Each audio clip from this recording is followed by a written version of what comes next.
Olá, pessoal! Sejam bem-vindos a mais uma aula de biologia. E hoje vamos concluir o nosso último reino de seres vivos, falando sobre o reino Animalia. Na aula de hoje, veremos alguns filos de invertebrados, que são os poríferos, os quinidários, plateumintos e nematódios. Dentro desses grupos, a gente vai ver as características gerais, que é o que classificam eles dentro desses grupos, e algumas doenças que estão relacionadas com os dois últimos, que são os plateumintos e os nematódios. Então, para a gente conseguir falar sobre os animais, eu preciso entender das características gerais deles, né? Que eles são eucariontes, pluricelulares e heterótrofos. E como que isso vai acontecer na reprodução animal? Logo quando a gente tem o encontro do espermatozoide com o óvulo, a gente vai ter a formação de uma célula ovo, ou zigoto, que a gente chama também. Logo agora que a gente teve essa formação, o zigoto ele começa a se dividir. Então, ele vai passar primeiro por uma mitose e vai formar duas células. Logo em seguida, ele se divide novamente e forma 4 células, e assim sucessivamente. Ele vai passando por essas divisões que a gente chama de clivagens. Quando ele vai sofrendo clivagem, a gente vai tendo a formação de células chamadas de blastômeros, como estão representados aí na imagem. Quando a gente tem uma estrutura maciça, o que é maciça? Toda preenchida, não tem espaço dentro dela, tipo uma bola de sinuca. Essa estrutura parece uma amora, cheia de bolinhas ali de células. Por esse motivo, o nome dessa estrutura é mórula. Ela tem aí em torno de 16 a 32 células. Logo depois, esse embrião ele vai sendo levado, isso aconteceu na tuba uterina, agora ele vai sendo levado para o útero da mulher, onde a gente vai ter uma fase chamada de blástula. O que acontece nessa fase? As células, elas migram todas para a periferia e a gente tem uma cavidade no meio agora cheia de líquido, que a gente consegue observar na imagem. Quando isso acontece, a gente chama essa fase então de blástula. A gente tem a fixação ali no endométrio, no útero da mulher. E aí começa-se então a diferenciação dos tecidos. Na gástrula, olha o nome, gástrula. Gastro vem do sistema digestório. É quando a gente começa a formação desse sistema. E é aí que a gente vai ter os tecidos que vão dar origem, os tecidos embrionários, que vão dar origem a todos os tecidos que a gente tem hoje, aos nossos órgãos, aos nossos sistemas, tudo vai ser originado a partir dessa fase. E aí, os animais, eles podem apresentar 2 desses folhetos embrionários ou eles podem apresentar 3. Quem apresenta 2, ele vai ter somente a ectoderme, que é aquela mais externa, e a endoderme, que é aquela mais interna. Quem apresenta os 3 tecidos vai apresentar ectoderme, endoderme e um no meio, que está representado na imagem para vocês de vermelho, que é a mesoderme. Então, os animais, na escala evolutiva, a gente vai aprender que eles tiveram essas modificações. Por exemplo, os poríferos, que são as esponjas, eles ainda não têm tecidos verdadeiros. Por quê? Eles pararam na fase de blástula, não chegou na gástrula. Então, eles nem sequer têm esses tecidos embrionários. O próximo grupo que a gente vai ver são os quinidários, que são as águas-vivas. Elas vão ter tecidos, mas elas só têm 2, então elas são diblásticas. Quem que finalmente começa a ter 3 tecidos? Os plateumintos, que é o terceiro grupo que a gente vai ver hoje. Então, só para vocês entenderem dentro da embriologia como que essa evolução foi acontecendo. E a partir desses tecidos, quem tem 3 tecidos, eles podem apresentar celoma ou não. O que é o celoma?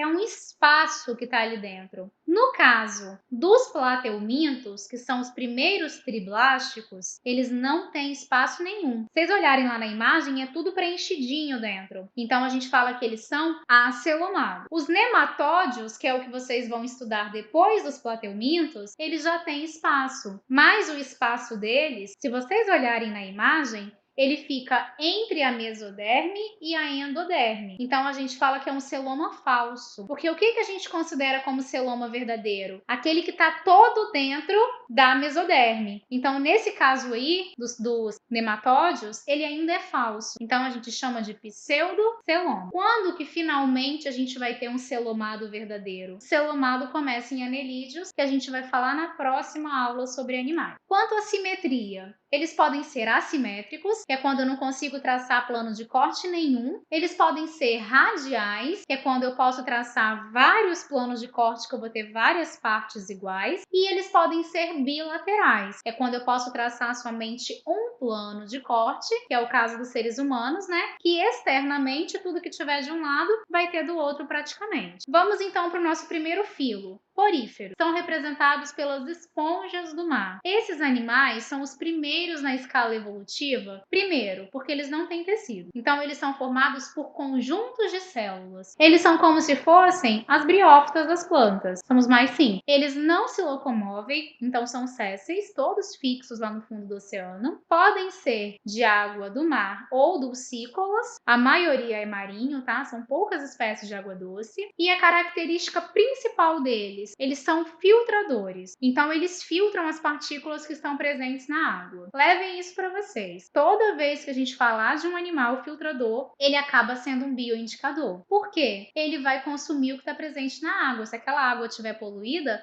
automaticamente ele vai morrer, ele não vai conseguir sobreviver ali. E no caso das esponjas, ou elas podem ser radiais, a gente pode traçar vários planos, ou elas vão ser assimétricas, a gente não consegue traçar plano de corte nenhum. Aí a estrutura de um porífero, ele vai ser basicamente isso daí, uma abertura maior em cima, o corpo dele e os poros que vão estar presentes em todo esse corpo. Como que vai ser a passagem de água? A água vai entrar por esses poros, vai circular ali dentro desse corpo e vai sair pela abertura maior. Vamos dar nome a isso então. Nesses poros temos células chamadas de porócito. Então a água entra pelo poro, ali pelo porócito. Dentro da esponja, o corpo dela, a gente chama de átrio ou espongiocele, que é a mesma coisa. Ali dentro a gente vai ter um monte de célulazinhas com flagelo, que são chamadas de coanócitos. Esses coanócitos batem o flagelo, a água vai se movimentando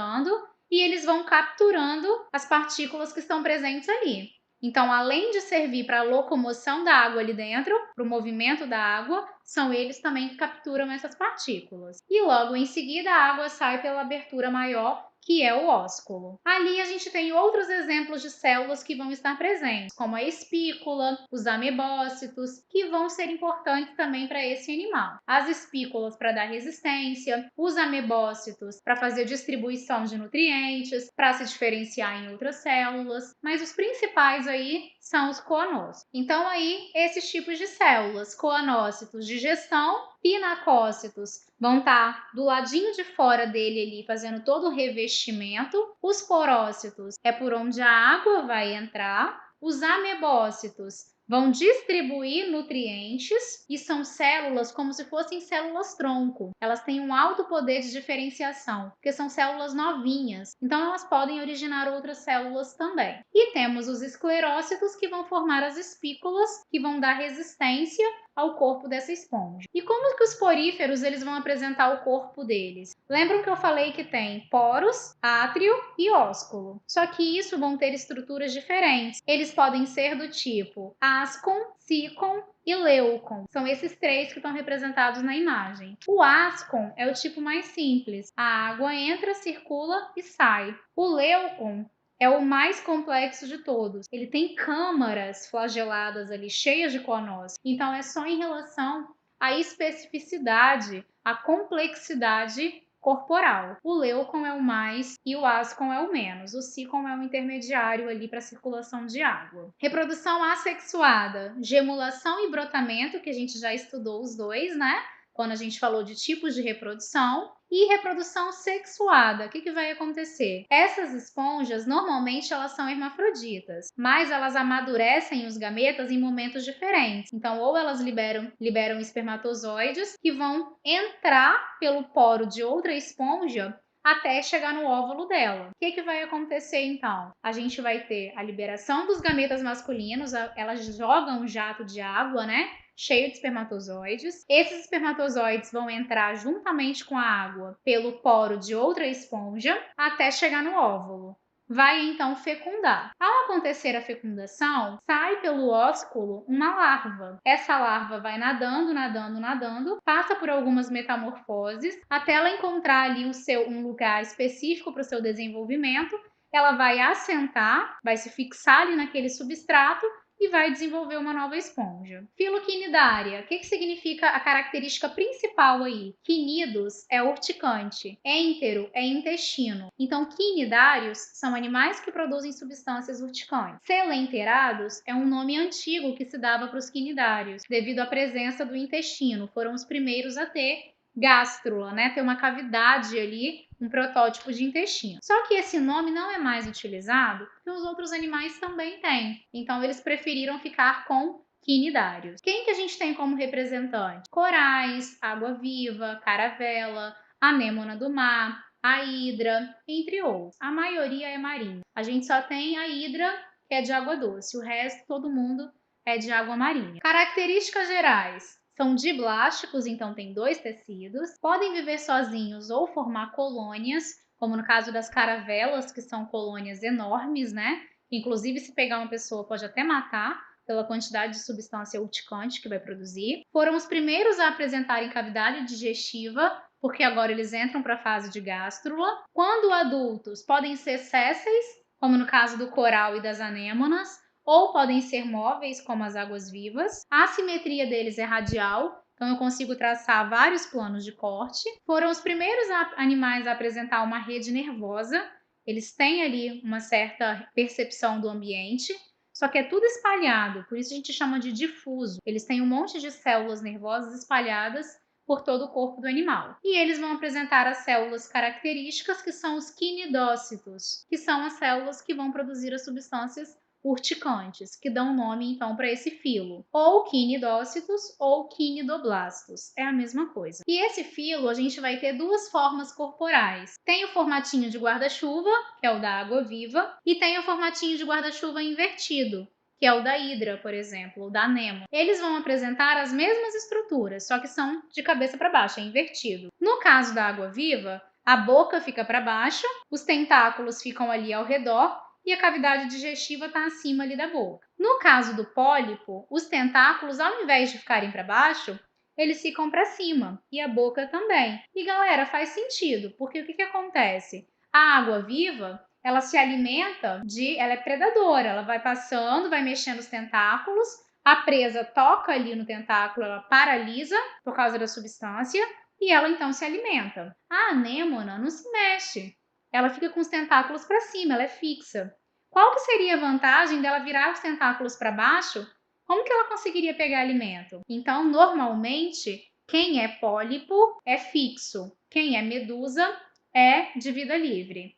É uma regra? Não, porque a hidra tem formatinho de pólipo e ela dá cambalhotas no fundo do rio, tá? Então a gente não pode usar como regra, mas a grande maioria é assim. Aqui mostrando para vocês essa célula, que é o quinidócito ou quinidoblasto, que tem o nematocisto, que é o dispositivo. Tem um cíliozinho ali na ponta. Quando toca esse cílio, o nematocisto ele é então disparado e acaba atingindo a presa, paralisando ela na hora. Serve tanto para a defesa do animal, como para captura de alimentos. Aí aqui mostrando para vocês mais uma imagem dessa estrutura, que vai ter boca, tentáculos e cavidade digestiva, e que pode ser tanto de pólipo ou no formato de medusa. Como que é o sistema digestório? Elas só apresentam boca, não tem ânus. Então tudo entra pela boca, sai também pela boca. Por isso o sistema digestório é dito incompleto. A digestão é intra e extracelular. Então, ela vai acontecer primeiro dentro da célula e termina dentro de uma cavidade. O sistema respiratório não existe, então elas trocam gases com o meio através da difusão, diferença de concentração. O sistema circulatório não existe ainda e o sistema nervoso é uma rede nervosa difusa, um monte de célula espalhada. Não tem centralização ainda. A reprodução assexuada é por brotamento, que acontece nas hidras, ou estrobilização. O que é essa estrobilização? É quando a gente vai tendo a formação de estróbilos, e esses estróbilos, cada um deles, vão formando uma medusa nova. Mas como que isso acontece? Primeiro tem que ter a fecundação e a formação de um pólipo. Esse pólipo ele vai tendo a formação desses estróbilos ou éfiras, que a gente chama, elas vão se soltando e cada uma vai formar uma medusa. Na reprodução sexuada, a maioria vai ter fecundação externa, ou seja, os gametas são lançados no ambiente, né? E o encontro deles vai ser dentro da cavidade gastrovascular.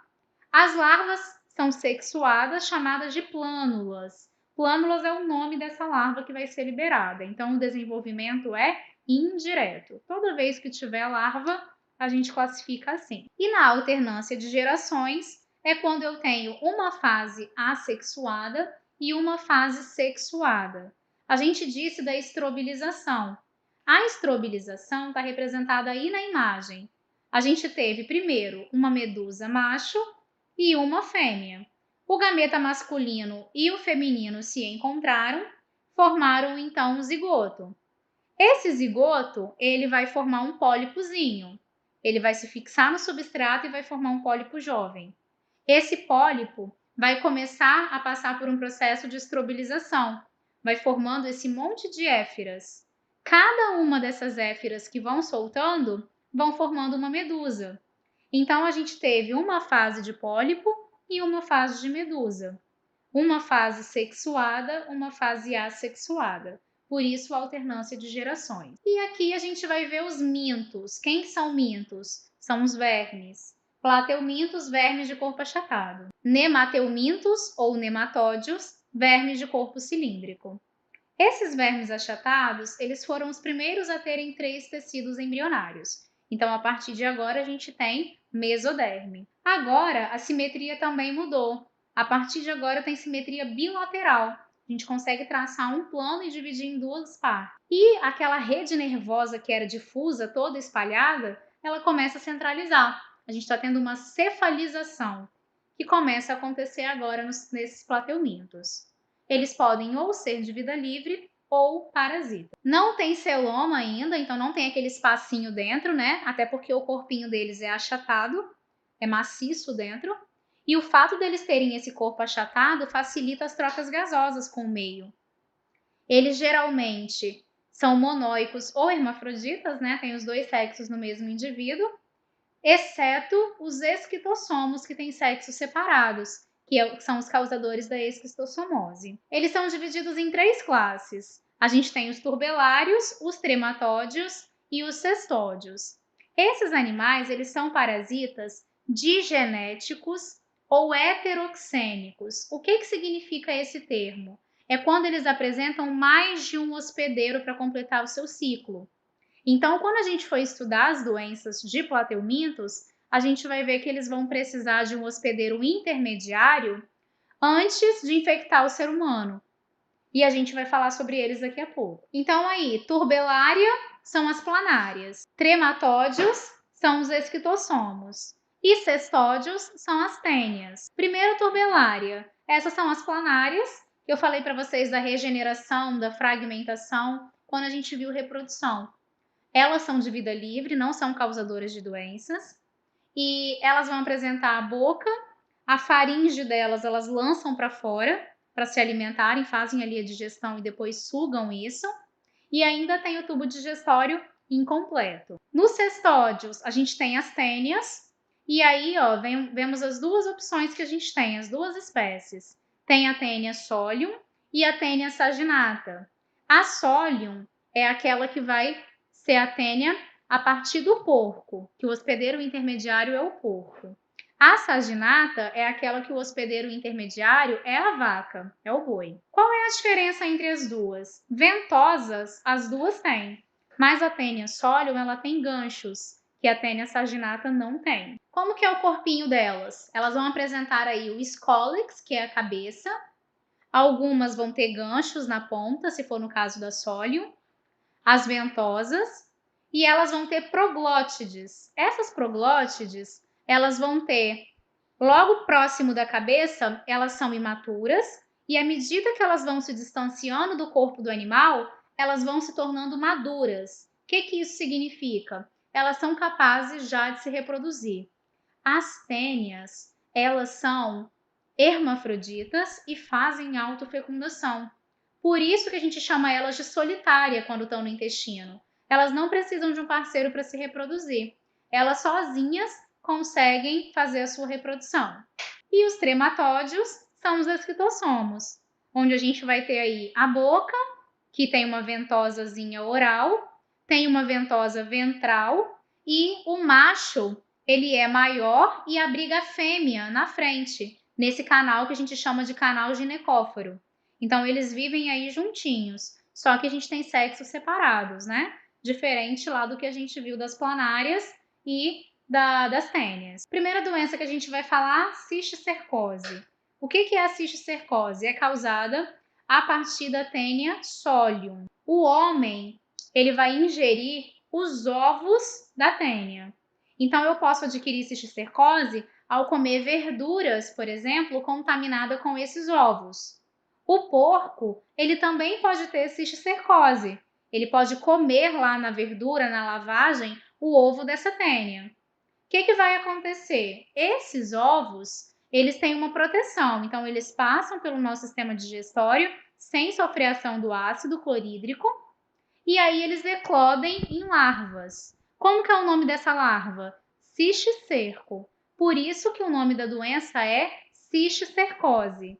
Essas larvas, elas podem migrar para o corpo todo, podem se alojar nos músculos, no cérebro, atrás dos olhos. Por isso que quando as pessoas têm essa doença, às vezes elas eliminam essas larvas por vários lugares. E é uma doença muito perigosa. Inclusive, a forma mais perigosa dela é a neurocisticercose, que é quando vai parar no cérebro e ela pode comer massa cefálica e acabar deixando danos irreversíveis. A teníase é quando a gente, ao invés de comer o ovo da tênia, a gente come a larva. Como que a gente come a larva? Através da ingestão de carnes mal cozidas, contaminadas com essa larva. Se eu comer a carne do porco, eu vou estar ingerindo a tênia solium, né? A larva da tênia solium. Se eu comer a carne da vaca, eu vou estar ingerindo a larva da tênia saginata. São as duas que a gente tem. Cisticercose é só solium. Aqui na teníase pode ser as duas. Só que eu vou precisar comer a carne de um animal que esteja contaminado com o ovo da tênia. Ele tem que ter cisticercose. Então, se eu estou comendo uma carne de má qualidade, que eu não sei a procedência dessa carne, eu comprei num açougue clandestino, eu não cozinhei essa carne corretamente, deixei ela crua, pode ser que ela esteja contaminada com cisticerco, porque a larva se aloja na musculatura desses animais. Então, a melhor forma da gente fazer como profilaxia, como prevenção, é não comer carne mal passada, comprar somente em açougues que a gente sabe a procedência. E no caso do tratamento da teníase, tem que fazer a retirada do verme, né? Tem que matar esse verme. Não adianta puxar, porque se você for puxar esse verme, cada pedacinho daquela proglótide, ela consegue se reproduzir. Se ficar um pedaço para dentro, ela volta a se reproduzir e cresce da mesma forma. Ela chega ali a 3 metros dentro do intestino. Ela fica enorme mesmo, tá? E a esquistossomose, que é provocada pelo esquistossomo, onde a gente vai ter aí esse verme. Ele vai precisar de um hospedeiro intermediário também, que é um caramujo chamado Bionfalaria. O que vai acontecer? Uma pessoa contaminada defeca próximo ao local público, né? Essas fezes entram em contato com a água. Ali tinha o ovo do verme. O ovo eclode, vira uma larva, chamada de larva miracídio. Esse miracídio, ele vai entrar dentro do caramujo, o cara vai passar por metamorfoses ali dentro, e ao sair do caramujo, ele sai como larva cercária. Essa larva cercária, então, entra na pele do ser humano e ele acaba sendo contaminado. Não é para beber a água, a larva ela entra pela pele. E isso só é possível se tiver o caramujo. Por isso que a gente falou de parasitas digenéticos ou heteroxênicos. tanto lá na ateníase e na cisticercose, como aqui na esquistossomose, eles vão precisar de um hospedeiro intermediário para isso acontecer. Na cisticercose, o hospedeiro intermediário é o homem. Agora, na ateníase, o homem é o hospedeiro definitivo. Aqui, o hospedeiro definitivo é o homem e o intermediário é o caramujo bionfalário. Quando esse verme ele entra, essa larva entra pela pele, ela gera uma coceira. Por isso que eles chamam de lagos de coceira, onde tem casos de esquistossomose. Inclusive, como muitas pessoas são contaminadas com esquistossomose constantemente, às vezes são curadas, aí depois acabam contraindo de novo, porque crianças tomam banho em lagos e tudo mais. O Brasil foi o país que criou a vacina da esquistossomose no Instituto Oswaldo Cruz. Essa vacina está em fase de testes, já está quase para ser liberada. E nos nematódios, a gente vai apresentar aí vermes com corpo cilíndrico. Eles têm o corpo de fio, só que não tem metamerização. Eles são triblásticos, então tem 3 tecidos, são pseudocelomados, tem celoma entre a meso e a endoderme e tem simetria bilateral. Aqui eles são dioicos, então geralmente eles vão ser diferentes o macho da fêmea, que a gente chama de dimorfismo sexual. Agora a gente já tem tubo digestório completo. Começa na boca, termina no ânus. Não tem sistema circulatório ainda, só que eles têm um líquido que circula dentro do pseudoceloma, que é chamado de líquido pseudocelomático, que vai transportar os nutrientes aí dentro. As doenças que a gente tem relacionada, a ascaridíase, que é o Ascaris lumbricoides, o verme, e aqui é um parasita monogenético ou monoxênico. Ele não tem hospedeiro intermediário. É quando a pessoa ingere o ovo diretamente. Isso é muito comum em crianças, principalmente naquela fase de colocar as mãos na boca. Ingere o ovo passa então boca, faringe, chega lá no esôfago, vai para o estômago, tem proteção, então não é digerido pelo ácido clorídrico, vai para o intestino. Eclodiu na larva. A larva, galera, olha o que ela faz agora, ela faz um processo contrário. Ela vai ali para a corrente sanguínea e ela sobe pelo sistema respiratório. Então ela vai fazendo o caminho contrário, né? Do sangue ela foi para o pulmão, do pulmão ela vai para os brônquios, do brônquio para a traqueia. Quando chega na traqueia, a nossa traqueia a gente sente, né, quando tem algo atrapalhando. Aí tosse. Ao tossir, essa larva volta para o tubo digestório e vai parar no intestino. Agora sim ele fica alojado ali. Ele precisa fazer esse caminho? Precisa, para ele conseguir se tornar maduro. Lá no começo, ele tem que migrar para o sistema respiratório. Por isso que a gente fala que crianças que têm muita verme, elas acabam tendo problemas também de pneumonia, pode ter algum problema no pulmão. E a ancilostomíase é a famosa amarelão, que a gente fala doença do Jeca Tatu, que pode ser provocada tanto pelo ancilóstoma duodenale ou pelo Necator americanus. Aqui no Brasil, o mais comum é a ancilóstoma duodenale. Essa doença é muito parecida com a ascaridíase, só que aqui, na ascaridíase, a ingestão ela é passiva, né? A gente tem que comer o ovo do verme. Aqui é ativa. O verme entra pela própria pele, principalmente de quem anda em solo de terra abatida, que é o caso do Jeca Tatu, né, do personagem. O verme ele entrou pela própria pele. E aí, quando ele se fixa no intestino, ele se alimenta de sangue. Aí a pessoa acaba virando anêmica. Por isso que a gente chama a doença de amarelão. A pessoa fica abatida, fica fraca, porque ela tem perda de sangue também. Ele se alimenta das hemácias. E por último, a filariose, que é provocada pelo Wuchereria brancoft, que também é um nematódio, e nesse caso é um parasita digenético, porque ele tem um hospedeiro intermediário, que é o mosquito, que é o Culex. E em algumas regiões ele pode ser pelo Anopheles também. O que vai acontecer na filariose? É conhecida como elefantíase. O mosquito, ao picar uma pessoa, o mosquito infectado ao picar uma pessoa, ele acaba, então, injetando a fase larvária desse parasita, que então vai se aglomerar próxima aos vasos linfáticos, impedindo a passagem. Então, a pessoa acaba tendo acúmulo naquela região. Por isso que na elefantíase, né, ou na filariose, a pessoa acaba tendo aumento da região, seja na perna, nos membros, que é o mais comum, nas mulheres na região dos seios, dos ovários e dos homens também nos testículos. Obrigada, por hoje é só. Até a próxima!